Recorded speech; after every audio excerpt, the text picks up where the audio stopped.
বাবা মা বেঁচে থাকাকালীন ছেলে তার স্ত্রীকে হজে নিয়ে যাওয়া যাবে কিনা? দেখুন, বাবা মা বেঁচে আছেন, আপনি আপনার স্ত্রীকে হজে নিয়ে গেছেন, কাজটা কি ভালো করলেন না খারাপ করলেন? সবাই বলতেছেন খারাপ করলেন। মাশাআল্লাহ, বাংলাদেশে মানুষ অবশ্য ঘরে ঘরে মুফতি আর ঘরে ঘরে ডাক্তার। অসুখ হইলেও বুদ্ধি দেওয়ার লোকের অভাব নাই, আর মাসালা তো বলার লোকের কোনো অভাবই নাই। মাশাআল্লাহ ভাইরা আমার, হজের ব্যাপারটা হলো নিজের টাকা থাকলে নিজের হজ করানো ফরজ। নিজের টাকায় কাউকে হজ করানো কখনো ফরজ হবে সেটা বাবা মাকেও না, স্ত্রীকেও না। এখন যদি নফল হজ করানোর ব্যাপার আসে, প্রসঙ্গ আসে, অবশ্যই আপনাকে আল্লাহ টাকা দিয়েছেন একজনকে নফল হজ করানো, তো আপনি কাকে প্রায়োরিটি দিবেন? তার উত্তর হলো অবশ্যই আপনি স্ত্রীর উপরে বাবা মাকে প্রায়োরিটি দিবেন। তাহলে উত্তরটা একটু ক্লিয়ার করে বলতে হবে। আপনার নিজের উপরে যদি হজ ফরজ হয় তাহলে আগে নিজের হজ করতে হবে। আমাদের দেশে বউয়েরই হজ করানো তো বহুত পরের কথা। অনেক ছেলে বাপ মারে হজ করানোর আগে নিজে হজ করলে গ্রামের মানুষ সমালোচনা করে, কত খারাপ ছেলে, বাপ মারে হজ না করে নিজে হজ করছে। এই সমালোচনা কি যৌক্তিক না অযৌক্তিক? কেন অযৌক্তিক? কারণ হজ যার টাকা থাকে তার উপরে ফরজ হয়। ছেলের টাকা হয়েছে ছেলের উপরে ফরজ, বাপ মার টাকা নেই তাদের উপরে ফরজ না। এটা রেসপেক্টের বিষয় না, এটা ফরজ আদায়ের বিষয়, অতএব ফরজ আদায় করতে হবে।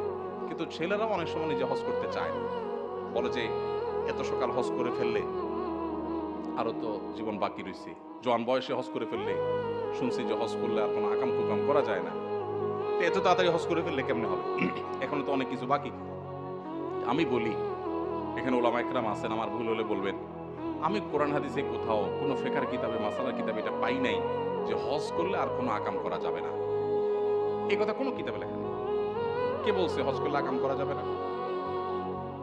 আকাম হজ করলেও করা যাবে না, হজ না করলেও করা যাবে না, ওইটার সাথে হজের কোনো সম্পর্ক নাই।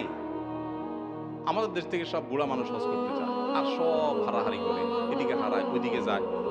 আপনি ইন্দোনেশিয়ান, মালয়েশিয়ান, অন্যান্য দেশ থেকে সব ইয়াং বয়সে হজ করতে যায়, ওরা হারায় না। আমাদের দেশে সব হারায়। মিনাতে অনেক বছর আগের কথা, মানে 10-12 বছর আগের কথা, এক হাজী সাহেব দেখি যে শুয়ে আছে। তখন এখনকার মতো এত সুশৃঙ্খল ছিল না, পুলিশের এত অ্যাক্টিভিটিস ছিল না। তো আমি মিনার দিকে আসলাম মুজদালেফা থেকে, আরাফাত আরাফাত থেকে মুজদালেফা রাতে যাব করে আসছিলাম। তো ওই মুরব্বীকে দেখলাম যে একা একা শুয়ে আছে, সবাই ওইদিকে যাচ্ছে। মুরব্বীর শোয়ার স্টাইল বলতেছে উনি গত 1-2 দিন থেকে এই জায়গায় আছেন, মানে লম্বা ঘুম, এবং তার গলায় প্লাগ আছে বাংলাদেশের পতাকা। দেখেছিল আমার দেশি মানুষ। বৈশা ভালোর জন্য জিজ্ঞেস করলাম, বাবাজি আপনি কি আরাফাতে যান নাই, মুজদালেফা যান নাই? কয় না, আমি 2 দিন ধরে এখানে আছি বাবা। বলেন কি, সবাই তো চলে গেছে, আপনি যান নাই? কোন আমি যাই নাই, এখানে আছি, এই তো হজের এলাকা। তো আমরা হজ হয় নাই তো, আরাফাতে না গেলে তো হজই হবে না, ওটা ফরজ। আমার উনি ধমক দিয়া বললেন, তোমার মাথা, হজ করার নিয়ত করে আসছি, হজ হবে না। কে বলছে তোমার?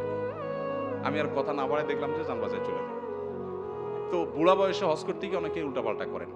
তো জোয়ান বয়সে হজ করবেন, যাদের ফরজ হয়েছে বাবা মাকে নিয়ে করাতে পারলে আলহামদুলিল্লাহ, কিন্তু না করাতে পারলে নিজের হজ করবেন। বাবা মারা, মুরব্বীরা যারা আছেন, উল্টাপাল্টা বদদোয়া দিবেন না, ভুল বুঝবেন না যে ছেলে নিজে হজ করলো আমারে করালো না।